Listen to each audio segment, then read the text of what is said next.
Hey everyone, welcome back to Arora classes. और ये जो हमारी क्लास है इसमें हम पढ़ने वाले हैं परसेंटेज के पॉपुलेशन बेस्ड सारे के सारे क्वेश्चंस। और ये हमारा पार्ट 2 है, तो जाहिर सी बात है पार्ट 1 का लिंक डिस्क्रिप्शन में होगा, आप देख लेना उसे। तो आइए शुरुआत करते हैं इस क्वेश्चन के साथ। अब हालांकि इस क्वेश्चन में रेड ब्लड सेल की बात की गई है, ठीक है, लेकिन पॉपुलेशन से भी रिलेटेड हो सकता था। मान लो कि वहाँ पे जैसे आप एक बार क्वेश्चन खुद से पढ़ लो, ठीक है, पॉज करो और अच्छे से पढ़ो। यहाँ पे रेड ब्लड सेल की बात की गई है। अगर यहाँ पे लोगों की बात की जाती है, अगर किसी पर्टिकुलर एरिया में कि लोगों की संख्या बढ़ती है फिर घटती है, तो क्वेश्चन ऐसा ही होता कुछ, ठीक है। तो सिर्फ चीज़ें बदली हैं, बाकी क्वेश्चन का पैटर्न जो है वो सेम है। तो इस तरह की चीज़ों को सॉल्व करते हैं हम लोग कैसे, ये सीखते हैं अभी। अगर आपको आता है तो आप कर सकते हो और फट से कमेंट सेक्शन में जाके जवाब दे दो। रक्त जांच में लाल रक्त कोशिकाएं पहले 2 घंटे में 10% बढ़ती है, ओके। फिर अगले घंटे में 10% घटती है और अगले घंटे में स्थिर रहती है और फिर अगले 2 घंटे में 5% की दर से जो है बढ़ती है, ओके। यदि मूलतः लाल रक्त कोशिकाएं 40,000 थी तो 6 घंटे के बाद क्या स्थिति रहेगी। देखिए टोटल घंटा 6 है, इसको मैं थोड़ा सा क्लियर कर देता हूँ। अगर आप समझ गए हो तो आपको क्लियर होगा। 6 घंटे हैं टोटल, पहला घंटा, दूसरा घंटा, तीसरा घंटा, चौथा, पाँचवा, छठा। पहले 2 घंटे में 10% बढ़ता है, तीसरे में जो है 10% कम होता है ना, लिखा होता है -10, इसे हम डिनोट करेंगे। इसमें कुछ फ़र्क नहीं पड़ता तो यहाँ हम 0 लिखेंगे। फिर अगले 2 घंटों में 5% दोनों में इंक्रीजमेंट होता है, यही है ना। तो कुछ नहीं करना, सक्सेसिव मेथड लगाना है। देखो 40,000 था शुरू में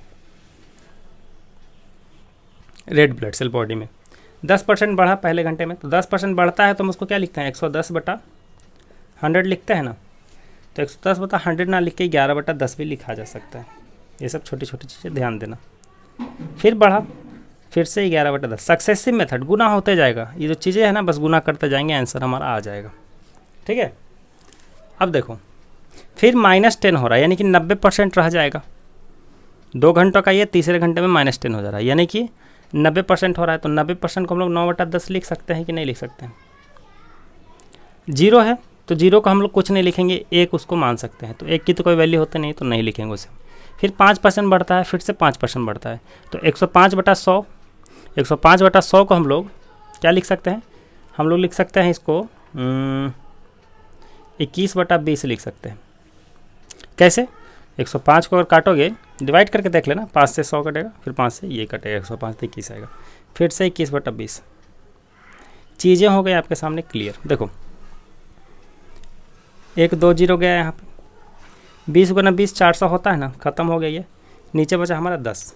सिंपल है, अब यहाँ से कुछ करना है क्या, कैलकुलेशन बस करना है। 11 × 11 × 9 × 21 × 21, 11 × 11 अगर करोगे तो आपको 121 मिलेंगे, इंटू 9 इंटू 21 का स्क्वायर क्या हो जाता है, 441, यही होता है ना, बटा 10। इसको आप कैलकुलेशन तो करना ही पड़ेगा, अभी छोड़ दोगे बाद में करना ही पड़ेगा, तो अभी ही कर लेते हैं। 121 × 9 करेंगे तो कितना आएगा, 9 और 12 9 108 गुना 441 बटा 10। आप इसको खुद से कैलकुलेट करो, ठीक है, क्योंकि मैंने तो किया हुआ है, मुझे पता है कितना आंसर होगा। इसको आप खुद से कैलकुलेट करो। बेसिक सा जो हम लोग करते आ रहे हैं बचपन से, एनसी में जब हम लोग सीखे थे ना, एनसी बोल रहा हूँ सॉरी, जब हम लोग एलकेजी यूकेजी में गुना करना सीखे थे, उस गुने से काम करो आप, ठीक है। आपका बहुत फास्ट होगा। ट्रिक वगैरह के चक्कर में रहोगे, 3 अंकों का ट्रिक, 4 अंकों का ट्रिक, 5 अंकों का ट्रिक ही का कॉपी बन जाएगा एक नया, ठीक है ना। तो ट्रिक के चक्कर में ना रहें, इसको बेसिक वही गुना करें जो हम बचपन से करते हैं, ऐसे करते हैं ना हम लोग। देखो कितना आसानी से हो जाएगा ये, एकदम समय बचाएगा ये चीज़। ज़्यादा ट्रिक के चक्कर में एकदम नहीं पड़ना है। 1 है यहाँ तो पूरा उतर जाएगा नीचे में। अब देखो, अब नीचे में 10 भी था तो यहाँ पे एक पॉइंट बैठेगा, हाँ या ना, बैठेगा ना। तो 4 80 24.9, तो ऐसा तो ऑप्शन कोई दे नहीं रहा है, लेकिन एक ऑप्शन दे रहा है 4 80 25 वाला, तो 24.9 तो 25 ही हो गया ना लगभग, हाँ या ना, हो गया। तो देखा कितना जल्दी हो जाता है काम। तो बेसिक चीज़ें जो हैं आपको आगे ले जाएंगे। कैलकुलेशन फास्ट करो बस, और कोई लेना देना है नहीं इसमें। सवाल बहुत ही ज़्यादा आसान था। ये वाला क्वेश्चन बेहद ही आसान है, सीजीएल में आया है। तो हालांकि ये नंबर के ऊपर क्वेश्चन है कि एक नंबर को जो है इतना % बढ़ाया जा रहा है फिर कम किया जा रहा है, आप इसे पढ़ लीजिए। पर क्या यहाँ पर नंबर के अलावा अगर ऐसा होता क्वेश्चन कि एक गांव की जनसंख्या जो उसको मतलब आगे जो है 10% कमती है फिर 20% बढ़ती है, तो रिलेट कर पाते कि नहीं, आप उसको कर पाते ना। देखो मान लेते हैं कि नंबर हमारा 100% है शुरू में, अकॉर्डिंग टू क्वेश्चन ये जो है 10% कम किया जाता है उसको, तो 10% कम करोगे तो 90% ही रह जाएगा ना वो नंबर, ठीक है। फिर उसको क्या किया जाता है, फिर 20% कम किया जाता है, फिर से 20% कम करता है, तो 20% कम करोगे तो 80% ही रहेगा। तो ये हो गया हमारा, सॉल्व करिए आंसर आ जाएगा, ठीक है। 100 से 100 गया, 0 से 0 गया, 9 8 72 आ गया हमारा, 72% नंबर हमारा रह गया। तो कितना कम है, तो 100 में से 72 घटाएंगे तो कितना आएगा, 28 आएगा, ठीक है। अब देखो इसको करने का और तरीका, मान लो हमें 100 तो लिखना ही पड़ेगा, 90 को तो 9/10 लिख सकते हैं, 80 को हम लोग 4/5 लिखते हैं। तो ये छोटी छोटी चीज़ें जो है आपको पता होनी चाहिए, ठीक है ना, बार बार करोगे तो खुद आ जाएगा। 10 × 5 = 50, 50 दूनी 100 होता है, 9 × 4 = 36, दूनी 72 आया यहाँ पे। देखो सेम चीज़ है, बस ये मैंने क्या किया, छोटा करके लिख दिया। तो 72% नंबर रह जा रहा है हमारा, 100 से 72 बन रहा है, तो माइनस कर लो, 28 आंसर आ जाएगा। पिछले वित्त वर्ष में कार कंपनी ने 41,800 कारें बेची, इस वर्ष 51,300 कारें बेचने का लक्ष्य है, बिक्री को कितने % बढ़ाना होगा। देखो कितना ही, मतलब इससे आसान कुछ नहीं हो सकता, ठीक है। आई नो आप कर सकते हो इसको, अगर कर सकते हो तो स्किप कर सकते हो इस चीज़ को, ठीक है। 41,800 था पिछले वर्ष, इस वर्ष को कितना बेचना है, 51,300 बेचना है, यही है ना। कितने का आपको इंक्रीजमेंट दिख रहा है यहाँ से यहाँ तक, तो आप माइनस करोगे तो आपको आएगा 0 0 13 में से 8 गया 5 9 9,500, ठीक है। इतना उसको क्या करना पड़ेगा, अपने प्रोडक्शन को बढ़ाना पड़ेगा। तो ये जो है एक इतना का कितना % है, देखिए 9500 जो है हमारा 418 का कितना %, इसको आप करिएगा तो आपका आंसर आ जाएगा, ठीक है। खुद फाइंड कर लीजिए, बहुत ही ज़्यादा आसान है। ये हमारा पॉपुलेशन वाला क्वेश्चन तो है, लेकिन बकरियों की पॉपुलेशन के ऊपर है। किसी गांव में 12% बकरियां जो है बाढ़ में बह गईं, और शेष बकरियां जो है उसमें से 5% बकरियां किसी बीमारी से निपट गईं। अब यदि गांव में 83,060 बकरियां शेष हों तो बताइए बाढ़ से पहले गांव में कितनी बकरियां थी। बहुत ही आसान क्वेश्चन है, भले सीजल में आ रहा हो लेकिन ईजी है। देखो 100% बकरी मान लेते हैं कि है, 12% तो बाढ़ में निपट गया, ख़त्म कहानी। तो बचा कितना %, 100 में से 12 घटा देंगे हम लोग, कितना आएगा, 88% आएगा। अभी इस 88% का 5% जो है वो बीमारी से निपट गया, तो बचा हुआ कितना, 95%, ठीक है। इतनी ही बकरियां बची है गांव में, यानी 88 का 95%। और अकॉर्डिंग टू क्वेश्चन जो गांव में बची हुई बकरियां हैं वो है 83,160, 83,000 नहीं 83,160 बकरियां शेष है।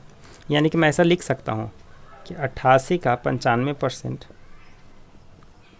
बराबर कितना दिया गया, 83,160।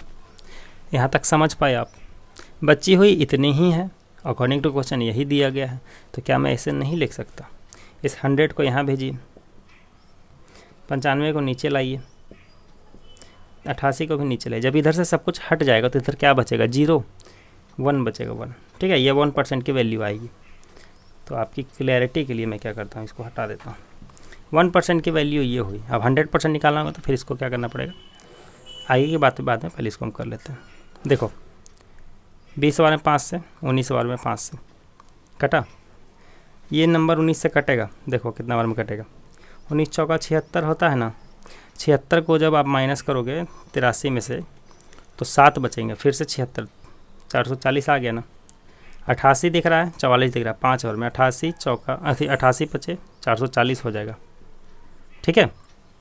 20 बचे 100, यानी कि 1% की वैल्यू हमारी कितनी आ गई, 100 आ गई। तो 100% की वैल्यू कितनी होगी, यहाँ पे 00 दे दीजिए आप। 10,000 बकरियाँ थी, यानी कि ये जो है ना 10,000 बकरियाँ गांव में थी जो कि मरी और कुछ कुछ बहीं, ठीक है। समझे इस चीज़ को, कितना आसान था। ये वाला सवाल जो है ना, ये लड़के लड़के वाला सवाल बड़ा ही फेमस सवाल है, हर बार आता है, हर प्रैक्टिस सेट में, हर एग्ज़ाम में आता है। ठीक है। इसमें अक्सर पूछेगा कि क्लास में लड़कियाँ कितने % हैं, ये कितना है, वो कितना है, तो मैंने पॉपुलेशन वाले क्वेश्चन इसको इसलिए ऐड किया है। कहा जाता है क्या कि किसी विद्यालय में लड़के और लड़कियों की संख्या का अनुपात 8:12 है। यदि 50% लड़कों को और 25% लड़कियों को क्या मिलता है, स्कॉलरशिप मिलता है, तो स्कॉलरशिप ना पाने वाले छात्रों का % ज्ञात करें। आप इसको कर लोगे, बहुत ईजी है, ठीक है ना। जिसने नहीं भी पढ़ा है ना सीजीएल वगैरह का, वो भी कर सकता है ये, क्योंकि एमटीएस का क्वेश्चन है, बहुत ईजी है। देखो सबसे पहले मैं बताता हूँ कि लड़के और लड़कियाँ का प्रतिशत कितना है, 8:12, बॉयज़ एंड गर्ल्स, ठीक है।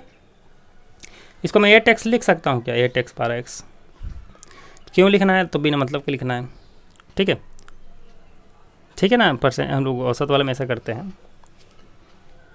तो औसत बोल रहा हूँ, सॉरी, अनुपात वाले में ऐसा करते हैं, x मान लेते हैं। टोटल बच्चे कितने होंगे क्लासरूम में, तो 12 और 8 20x बच्चे होंगे ना।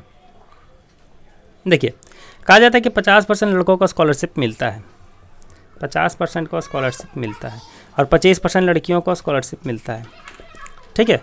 तो ये हो गए ऐसे बच्चे जिन्होंने पाया स्कॉलरशिप, पाने वाले में लिख देता हूँ यहाँ पर। अब पूछा जाता है सवाल में ये कि ऐसे बच्चों की प्रतिशतता ज्ञात करनी है जो स्कॉलरशिप नहीं प्राप्त कर रहे हैं। तो नहीं प्राप्त करने वाले आप करो ना, यहाँ पर 50% को मिला होगा तो 50% के नहीं मिला होगा, 25% को मिला होगा तो 75% को नहीं मिला होगा। ये सब तो बच्चा भी समझ जाएगा, है ना। ये हो गया ना पाने वाले, नहीं मिला भैया इनको, ठीक है। इन्हीं की संख्या पूछ रही है, इन्हीं की जो है % ज्ञात करना मुझे।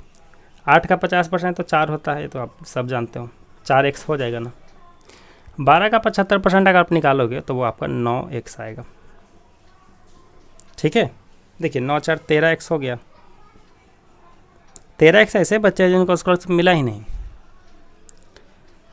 13x 20x का कितना % होगा, 65% होगा, करके देख लेना आप, ठीक है। बहुत ही ईजी चीज़ है ये, 65। ये वाला सवाल ऐसे ही बोनस सवाल है, मिसलेनियस टाइप का, तो मैंने इसको शामिल कर लिया। अच्छा सवाल है, आप सॉल्व करो इसको। विद्यालय में 90% छात्र अंग्रेजी में, 85% छात्र गणित में सफल होते हैं, मतलब पास हो जाते हैं। 150 छात्र दोनों ही विषयों में सफल होते हैं। यदि कोई भी छात्र दोनों में से किसी विषय में असफल नहीं होता तो छात्रों की कुल संख्या ज्ञात करें, ठीक है ना। पॉपुलेशन वाले सारे सवाल ख़त्म हो गए थे, ये मैंने मिसलेनियस एक लिया है, इसे ही आपके अंडरस्टैंडिंग को डेवलप करने के लिए। देखो 90% छात्र जो है इंग्लिश में पास हो रहा है, चलिए इतना तो मैं समझ गया। मैथ में पास होने वाले कितने हैं, 85%, ठीक है। और 150 बच्चे ऐसे हैं जो बोथ यानी कि दोनों में ही पास हो गए हैं। और फेल कितने हुए हैं, तो 0 फेल हुए हैं, कोई फेल नहीं हुआ, सब पास है स्कूल में आज, पहली बार ऐसा हुआ। तो पूछा जाता है कि तो छात्रों की कुल संख्या कितनी है। ये वेन डायग्राम से क्वेश्चन बनेगा। इसको मैं देखिए कैसे बनाता हूँ।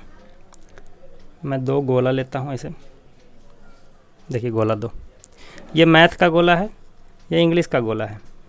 कहा जाता है ना कि इंग्लिश वाले मैथ वाले, ध्यान देना, इंग्लिश पास मैथ पास, दोनों पास होने वाले जो हैं इसके बीच आएंगे। 150 यहाँ लिखाएगा, 150 बच्चे, क्योंकि दोनों में पास हो रहा है ना, ये इंग्लिश में भी मैथ में भी, ठीक है। अब इनको करते कैसे हैं ये ध्यान देना थोड़ा सा। हम लोग इसमें करते हैं ना कि ये दोनों को जोड़ेंगे हम अभी, ठीक है। देखना किसी भी क्लास में तो 100% ही बच्चा होगा ना, उससे ज़्यादा थोड़े बच्चा होगा। तो जब 100% बच्चा हो रहा है यहाँ पे, देखो 90% यहाँ पास हो रहा है, 85% यहाँ, तो जब दोनों को जोड़िएगा तो यहाँ पे 175 आएगा जोड़ के, 175%। बाकी एक्स्ट्रा 75% कहाँ गया, समझे।